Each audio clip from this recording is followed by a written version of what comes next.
limite, né?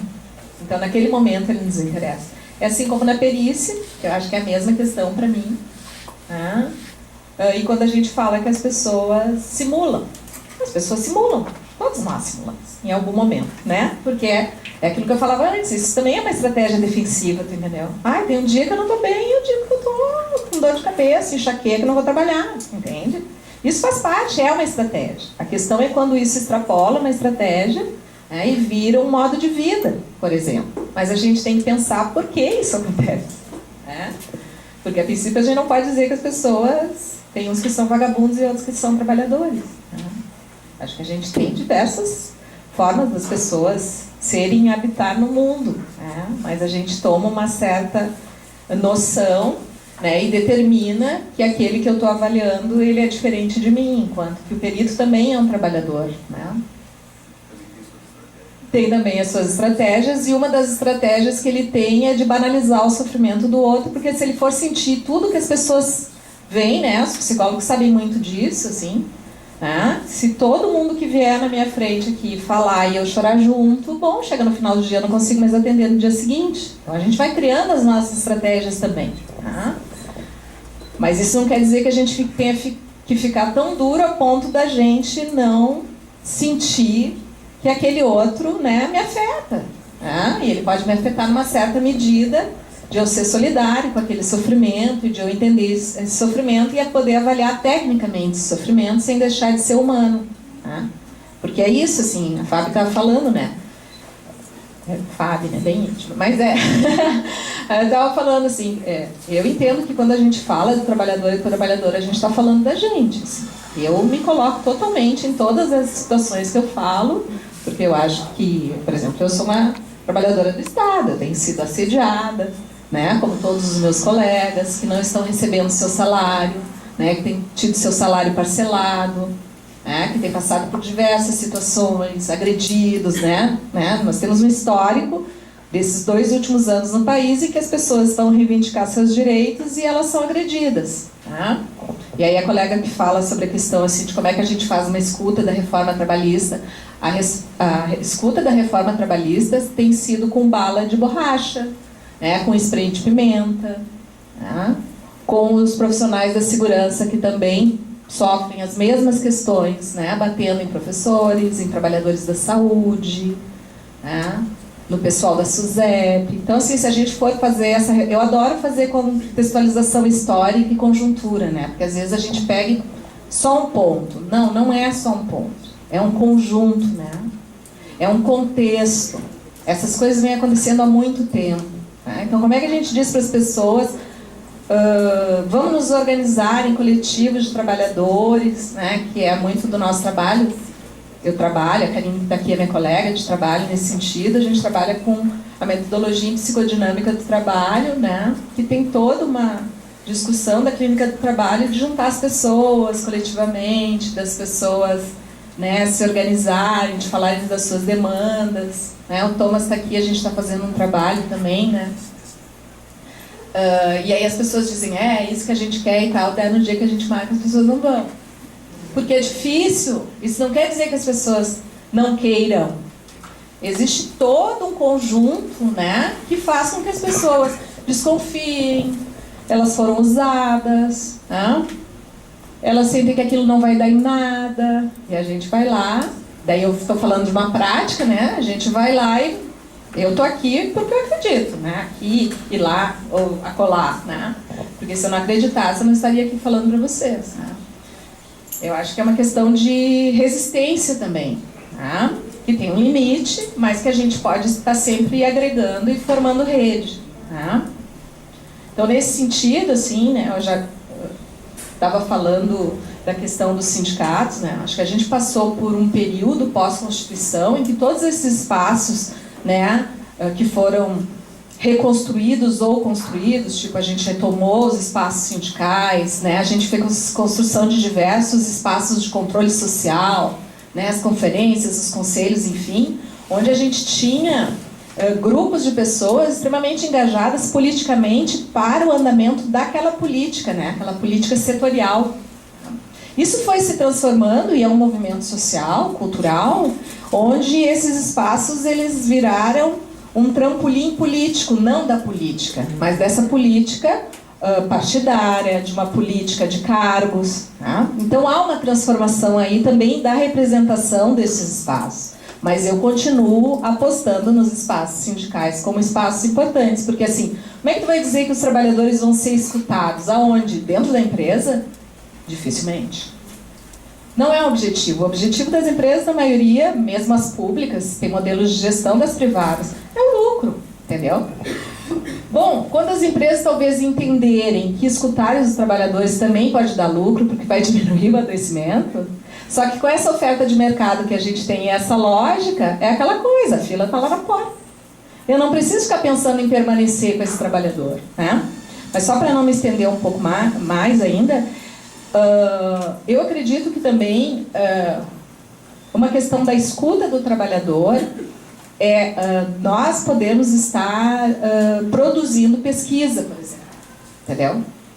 Porque daí é diferente quando a gente propõe a escuta, quando a gente propõe que determinado espaço institucional possa construir alguma coisa, que isso pode se tornar algo que seja permanente, né? É retomar e dizer assim, as reuniões de equipe, por exemplo, elas não precisam ser só operacionais e burocráticas, elas podem ser um espaço para as pessoas falarem de trabalho, né? Mas a gente tem que ter um canal de interlocução que isso vá adiante, né? Porque assim, qual vai ser a forma de organização dos trabalhadores de levarem isso adiante? É a mesma questão assim. Eu não sei, sabe, como é que a gente responde isso. Acho que a gente tem que pensar junto. Né? Porque assim, a questão é de que, por exemplo, a área pública ela não está nas pesquisas. Então tudo que a gente fala é sempre parcial. É muito difícil, né? Porque se os órgãos não trouxerem os dados, a gente vai ficar à mercê das informações. Rapidinho, lembrei de uma coisa.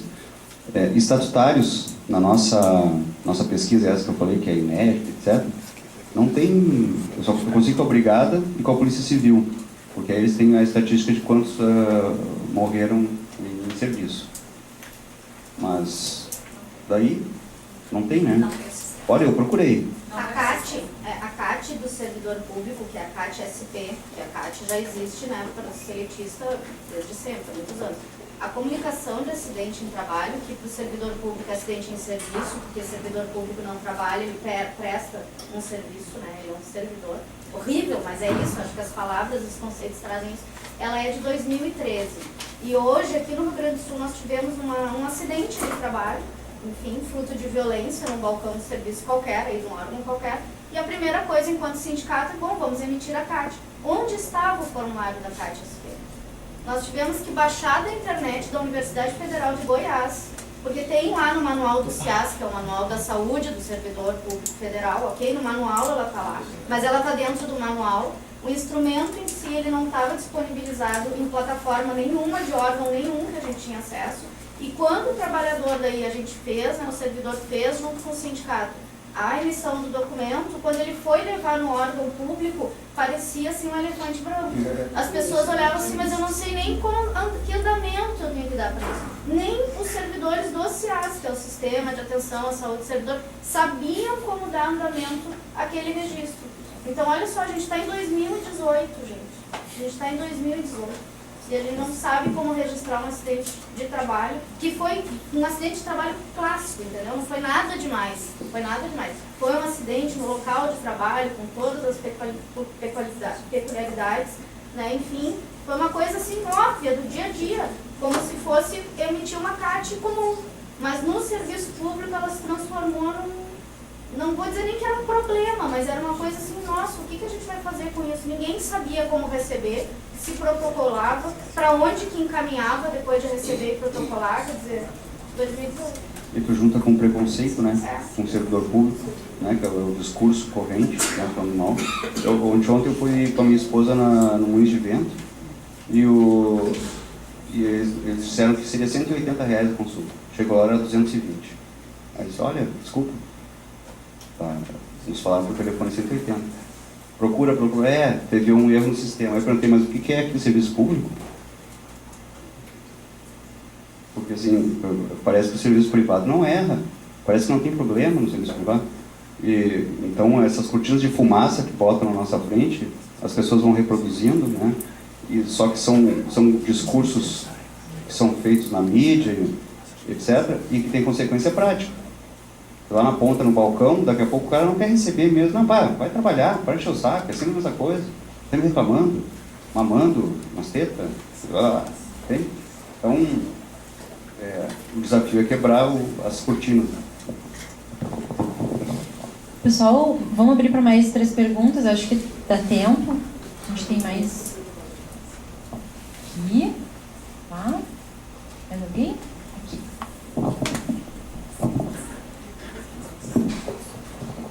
Bom dia, eu me chamo Roberta, por favor. Sou estudante de gestão de RH. Como o colega tinha falado da questão da reforma previdenciária, que acabou não se comentando tanto em virtude da reforma trabalhista, eu tenho uma questão que me preocupa na questão da saúde do trabalhador que está lá em benefício, e que devido à reforma previdenciária que se surgiu, o que acontece? Muitos trabalhadores estavam lá afastados há 10, 15 anos, e de repente eles eram trabalhadores inválidos, que a instituição talvez nem conhecesse, as novas gerências da instituição nem conhecessem, esses trabalhadores deixaram simplesmente de ser inválidos e voltar a trabalhar. Minha preocupação é se eles afastaram por uma anomalia, seja por um acidente de trabalho ou outro tipo de doença qualquer. Essa doença ela pode ter tido uma melhora nesse período, esse trabalhador já está recuperado, deixou de ser inválido, que até então ele era aposentado por invalidez, e ele voltou para o trabalho. A minha preocupação dessa saúde, não sei se seria bem saúde psicológica desse trabalhador, uma pessoa que está passando tantos anos, ele se considerado inválido, incapaz para trabalhar, a Previdência simplesmente manda ele, deixou de ser inválido de uma hora para outra, ele volta para o trabalho.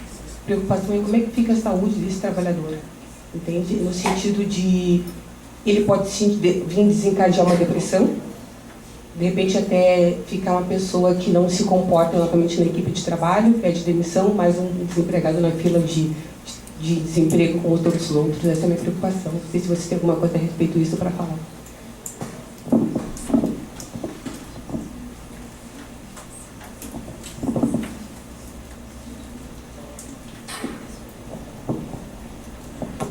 Bom dia, meu nome é Adriane. Eu estou terminando a especialização em Psicologia Organizacional de Trabalho e eu trabalho na área de RH há mais de 10 anos, não como psicóloga, mas dentro desse ambiente de RH. Durante todo esse tempo eu pude trabalhar em diferentes ramos de atividade das empresas.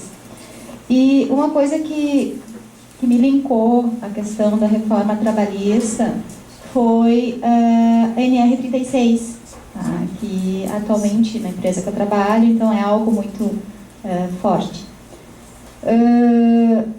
A questão do treinamento, aborda na NR36 a questão dos treinamentos para as lideranças para abordar os relacionamentos interpessoais, né?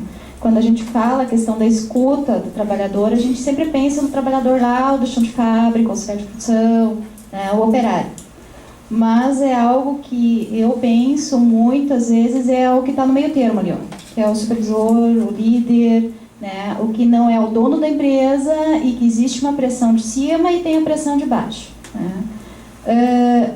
E ao mesmo tempo, nesses treinamentos que, enfim, que eu tenho visto, que eu tenho presenciado, existe uma imposição da empresa para um equilíbrio emocional. Eles têm que ter um equilíbrio emocional. Mas, em contrapartida, referente à questão da escuta do trabalhador que a doutora falava, a empresa não dá abertura para ele poder falar, né? Então, que equilíbrio emocional que esse gestor vai conseguir, né, para manter essa equidade, digamos assim, para poder tratar com o colaborador. E também, eu tenho observado que existe um número de presenteísmo quase que maior que o absenteísmo, né? E às vezes é devido a esse tipo de relação, né? Não se afastar, né? Vai no médico e prefere não se afastar, né? Continuar trabalhando, né? Nem que seja numa função desviada, né? Não exercendo aquilo, uma tarefa mais amena, para não poder se afastar, não precisar se afastar. Então, existe, às vezes, um presenteísmo maior do que um absenteísmo.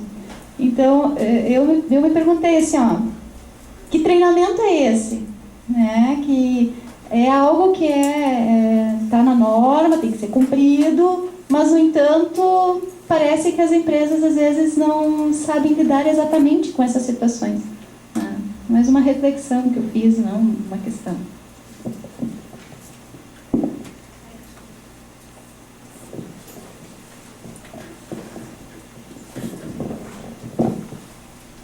Oi, meu nome é Pamela, eu sou psicóloga, eu trabalho num posto de saúde e a gente está... Na verdade, eu estou vendo tudo isso que vocês estão falando das decorrências para a saúde mental e do aumento do acesso da população, enfim, da perda, né, de direitos. Mas a minha dúvida é com relação, assim, essa reforma já foi aprovada, se é que eu entendo.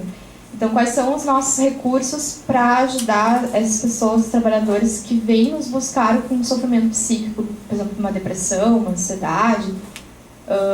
Quais são os nossos recursos, assim, para orientar também esse trabalhador, onde ele pode buscar auxílio, assim, seja nos sindicatos, tem mais alguns outros órgãos que possam auxiliar, enfim. Essa é a minha dúvida, assim, para que também a gente não fique... Eu me sinto muito impotente, porque eu não entendo muito de legislação, de direito, mas também a gente fica impotente porque qual que é a nossa ferramenta de trabalho? A escuta, né? E ela é muito importante. Mas, ao mesmo tempo, concretamente, aquele sujeito está na sua situação de trabalho ou no seu afastamento de trabalho por doenças crônicas, que também já é um ar de sofrimento, porque a pessoa se submete a várias perícias em que é negado, então... me pergunta quais são os recursos que a gente pode orientar o trabalhador ou que seja para a gente fazer, digamos, buscar os seus direitos, né, apesar dessa reforma não ter sido aprovada. Não sei se eu fui clara.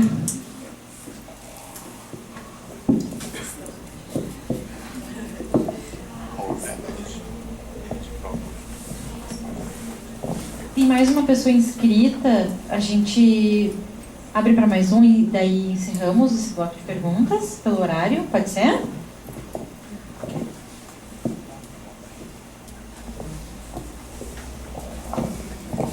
Meu nome é Nivo, eu sou estudante de psicologia da PUC no 7º semestre e eu estava pensando quando hoje, sem a reforma, já era bem dificultoso o acolhimento do trabalhador em reabilitação ao trabalho.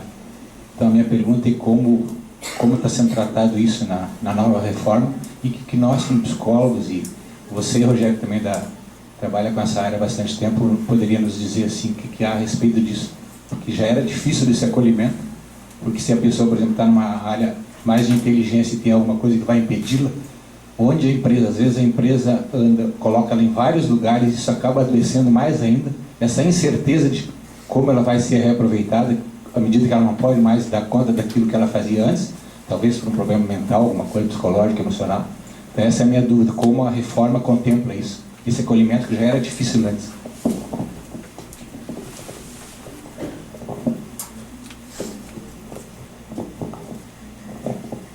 A ideia é que a gente seja o mais breve possível, né?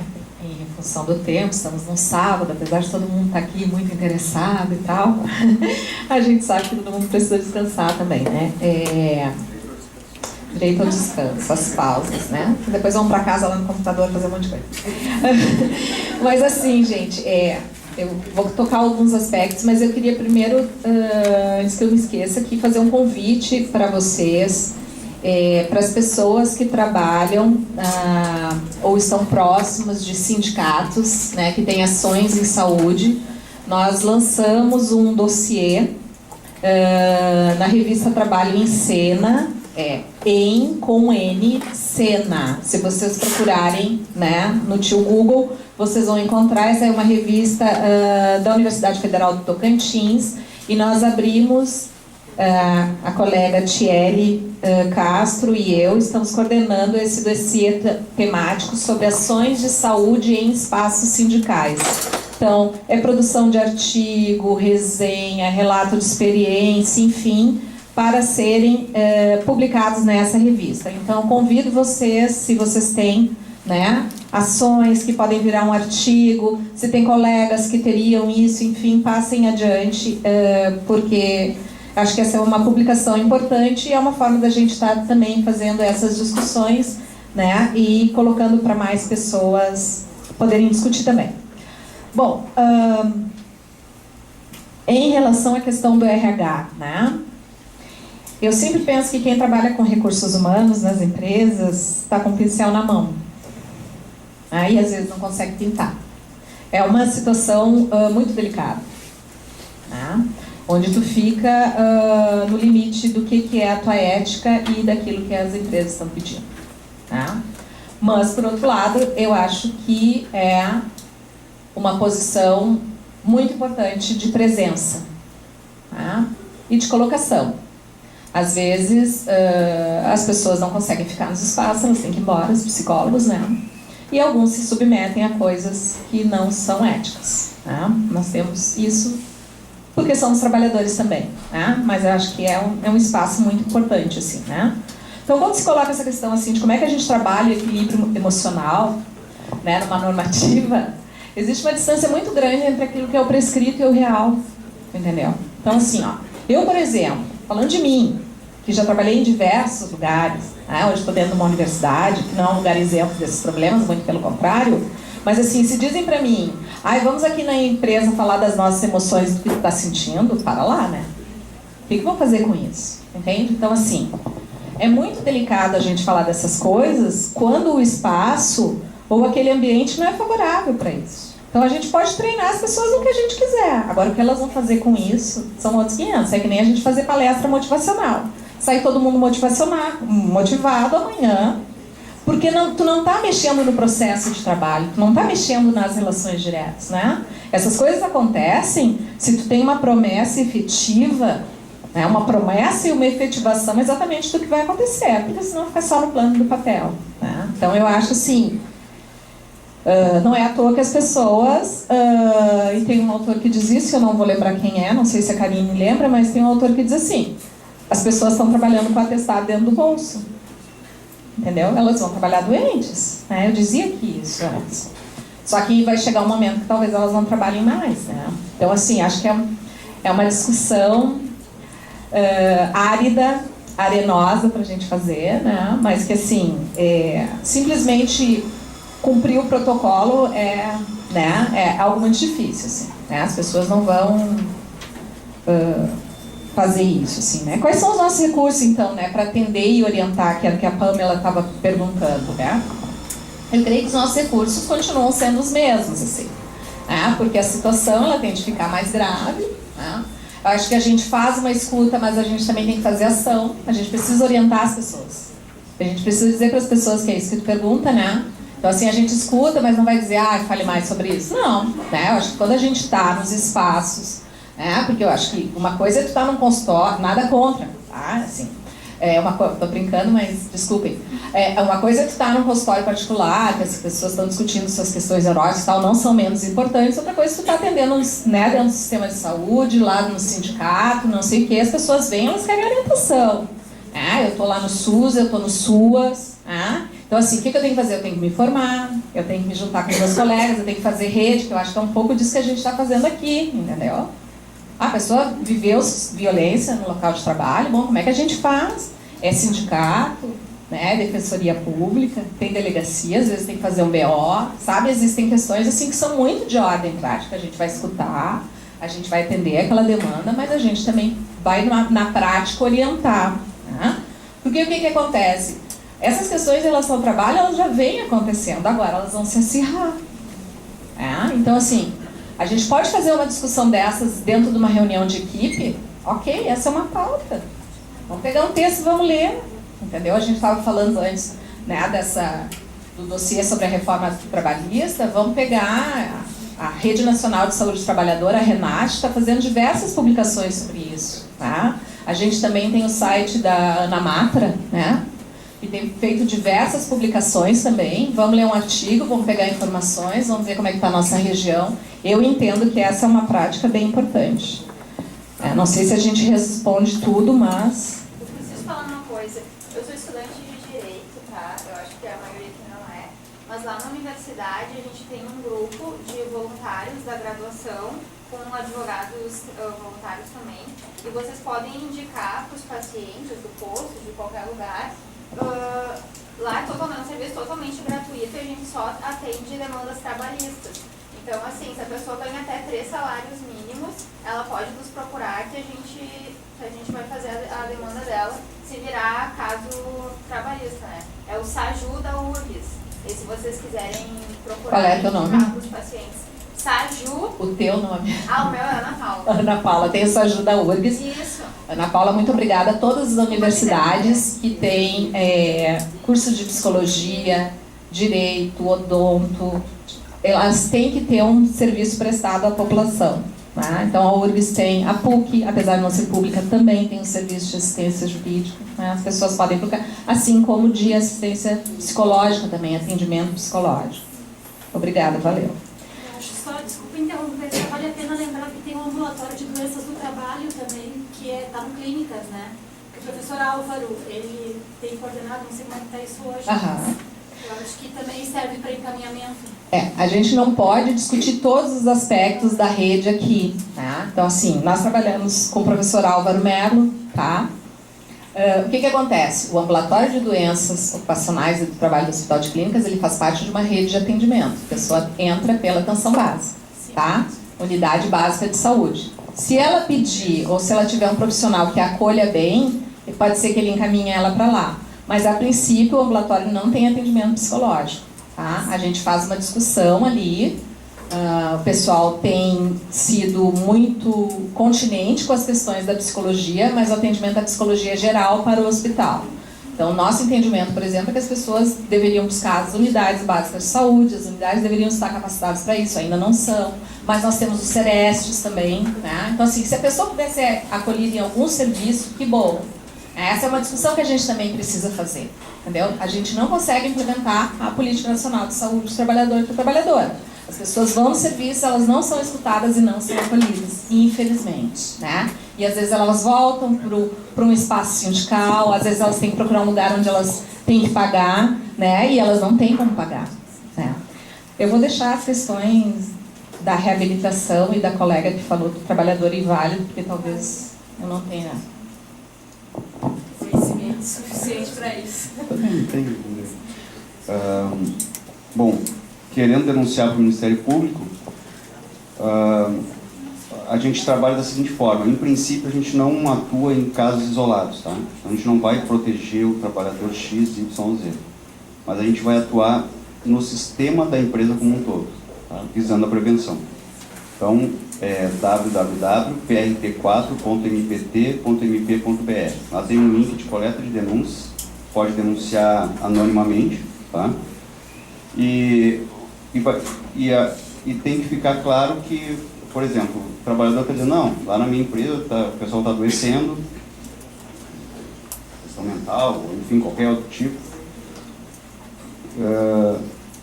e eu quero que o Ministério Público atue lá. Então nós vamos atuar na empresa, na organização da empresa, no processo de produção da empresa, para combater assédio moral, para combater adoecimento e tal. E aí, nós estamos falando de notificação, falando do processo como um todo, NR36, né, que é dos frigoríficos. O Ministério Público tem uma força-tarefa de frigoríficos já há alguns anos. E aí eu fui numa dessas forças-tarefas, entrei dentro da empresa e fui nós somos no ambulatório, no setor de atendimento. Então, estamos na frente do médico e eu perguntei para ele, senhor, por gentileza, me apresenta as CATs emitidas aqui no frigorífico nos últimos 5 anos. Aí ele baixou a cabeça e disse, infelizmente não emitimos nenhum. E aí tu vai lá, a gente tem acesso ao sistema da Previdência, vai lá e baixa os afastamentos dos trabalhadores vinculados àquela empresa. E tu vai ver que afastaram, sei lá, 1.000 e não sei quantos trabalhadores nos últimos anos, e a esmagadora maioria por adoecimento ósseo-muscular. E o vínculo com o trabalho repetitivo do frigorífico não precisa estudar muito para perceber que existe. Não fazem o nexo. Né? E que é presumido, o nexo é presumido, e por óbvio é presumido, ninguém inventou né? Quem é que duvida aqui que repetir 50 mil movimentos por dia, né? Estou inventando o número. É óbvio que adoece no adoecimento osteomuscular, a tendência, né? É porque o cara estava violando em casa e adoeceu daquele negócio. Então, é evidente o preconceito em relação àquilo, entende? E aí fica difícil para o trabalhador, porque ele vai bater numa porta, o cara, não é aqui, tenta lá no Clínicas, aí chega no Clínicas, não, aqui é outra, não, aqui tem que entrar por lá, não sei o quê. E na cabeça dele também já tem um processo de, na verdade eu sou fraquinho. Vocês assistirem o documentário Carne e Osso, né?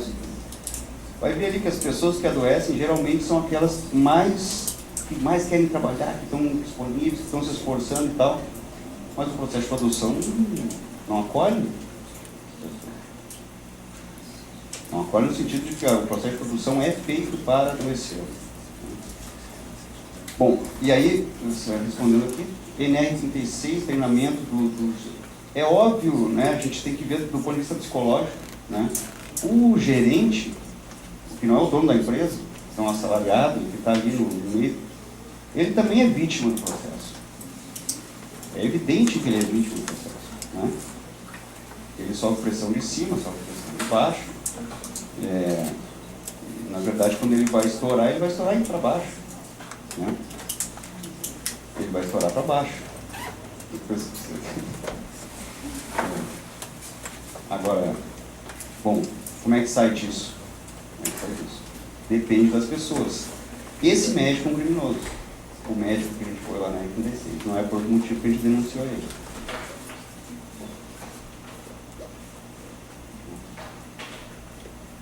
E o lugar do profissional de saúde que está ali dentro é muito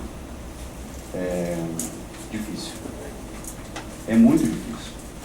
Tem países que o trabalhador da saúde que está dentro da empresa, ele não é empregado da empresa. É uma coisa que é feita praticamente para não funcionar, né? É óbvio que em 5 anos ele não vai emitir CAT. O psicólogo ali, daqui a pouco, ele fazendo corpo mole. O tensionamento do profissional da saúde numa situação dessa. Se tiver a mínima ética no seu trabalho, como é que ele sai desse sinal? Ele vai adoecer. Por isso que ele pede para sair, né? Por isso que ele vai sair fora. Ou ele diz assim, sabe o que mais? A vida é isso aí mesmo. A vida é uma guerra. Eu estou na guerra, então eu vou inventar aquilo que quiser, e azar, e mais sofrimento. Porque, em regra, as pessoas são boas, querem trabalhar bem, querem fazer. Então, se a gente puder ajudar um pouco, denuncia lá. Denúncia anônima, então, não bota o nome, só narra bem o fato. E o retorno, né? O reabilitado, já é um problema ser um reabilitado, né? Porque já vem com a carga do preconceito de que foi fraco, né? Quando ele volta, ele já vem assim, como é que vão me receber, como estão me olhando? Então, não tem dúvida nenhuma, obrigação da empresa fazer o acolhimento e fazer bem feito. No sentido de aprofundar, né? Aprofundar a análise, conversar, o que quer fazer, como é que está se sentindo. Porque se olhar com aquele olhar do mais um de mimimi que está voltando e não sei o que, evidentemente não vai dar certo. Agora, o ideal é outra coisa, né? O ideal é não ter reabilitação. O ideal é não acontecer o adoecimento, acidente, aí é outra história. Mas se aconteceu e voltou, evidentemente a empresa está obrigada, porque isso foi ela que gerou, né, o passamento. Nessa estatística de óbitos, nessa estatística de óbitos que a gente fez, a culpa do trabalhador, não teve nenhum acidente que pudesse assim, ele foi o culpado. Nenhum. Tá, coisa verdade, algum pode ser. Esmagadora maioria. Porque a tendência é que os processos sejam sempre assim, inseguros por conta da ausência de prevenção em nível coletivo. Pessoal, infelizmente nosso tempo chegou ao fim, né? A gente também não quer estender mais, porque realmente sábado, né? A gente tem muitos compromissos. Acho que foi muito bom, muito produtivo o debate. Acho que a gente poderia ficar o dia inteiro, porque o tema ele deriva para outras coisas. A gente está falando de saúde, acho que de modo geral, né? Tudo que foi colocado aqui muito bem pelos nossos convidados, né? Eles nem tinham combinado as falas, mas acho que assim fechou muito bem. Os dois trouxeram um olhar mesmo de contexto, de país, do nosso momento político, atual, econômico, e esse olhar é super necessário. Então, com essa análise não tem como a gente se deter só ao campo do trabalho lá dentro da organização. A gente está falando de saúde em geral. Acho que as perguntas que vieram também mostram isso. Realmente, como foi colocado aqui, a gente sai sim com muitas questões ainda, poucas respostas, porque acho que o tema é complexo mesmo, né? Tudo que o Rogério apresentou aqui, em termos do que isso representa na legislação e os desdobramentos disso dizem, né, da preocupação, de quanto é preocupante o que está acontecendo, né? E a gente ainda vai ver os resultados disso, né? Alguma coisa a gente consegue prever, mas efetivamente acho que isso ainda vai levar um tempo para a gente ter dimensão de tudo isso. Então, acho que sim, fica um grande desafio para todos nós, estudantes de psicologia, psicólogos, outros profissionais que estão aqui da área de gestão de pessoas, direito, serviço social, enfim, para todos aqueles que se sensibilizam com o que está acontecendo, né? Acho que foi colocado aqui também, de forma muito pertinente, a Carla comentou, o Dr. Rogério também, a questão de resistência, não é à toa, os espaços coletivos. Acho que são algumas pistas aí para a gente pensar e continuar discutindo e continuar conversando como possibilidades, né? Acho que aí tem possibilidades mesmo de fazer resistência, né? Desses espaços coletivos, produção de rede, a gente se amparar. Acho que foi muito bem colocado, bom, que possibilidades tem para o nosso trabalho, o que a gente pode fazer. Algumas ideias já surgiram aqui. E a gente quer de novo reiterar o espaço aqui do Conselho, também que é apenas mais um, né? A gente não tem uma grande pretensão, mas sim, tem se feito discussões muito interessantes aqui no espaço especificamente da Comissão de Psicologia Organizacional do Trabalho. As discussões que a gente tem feito são muito por provocação também dos profissionais que estão fazendo parte desse espaço. Então, o nosso convite é para que vocês venham participar. Nossas reuniões são sempre na primeira segunda-feira de cada mês, às 17 horas, aqui na sede do Conselho. Então, próxima segunda a gente se reúne de novo. E aí a gente está trazendo... Esse tema, por exemplo, foi um tema que surgiu na comissão, né? E a gente está vendo aqui o quanto ele é importante e relevante de ser abordado. Certamente existem muitos outros que foram tangenciados aqui hoje, que merecem um debate mais amplo. E é também com a participação de vocês que a gente pode pensar em como fazer a discussão, como fazer esse debate dentro da categoria, mas também com outros profissionais, né? Como a Carla disse, que eu também queria retomar isso, assim, a gente às vezes fica se sentindo muito solitário, né? Dentro dos nossos enfrentamentos, e é muito bom saber que tem parceiros, né? Que tem outros campos, organizações, profissionais também fazendo na mesma luta que a gente. Então, acho que a gente tem que se fortalecer assim. A gente fica muito solitário, às vezes, nas nossas lutas, e aí fica difícil fazer enfrentamento. Então, está aberto o espaço da comissão e a gente segue discutindo. Agosto, como a Silvana comentou, a gente tem um encontro gaúcho de psicologia. Hoje ela me disse, Sibeli, eu acho que esse tema a gente pode até trazer de novo para o encontro gaúcho, assim, dar seguimento, porque ele está aí, vocês estão aqui, mostram, né, a importância desse tema. E, dito isso, bom, agradecer muito, muito mesmo a Carla, o Rogério, né, que foram super disponíveis em todos os contatos, né, super, assim, acessíveis, e vieram aqui, assim, super abertos mesmo para discutir com a gente, né. E também agradecer vocês aqui hoje, esse horário, sábado de manhã, a gente sabe que é difícil, né, todo mundo tem a família, né, e outros compromissos, então tá aqui realmente, acho que afirma a pertinência dessa discussão. Obrigada, pessoal. Então, até a próxima.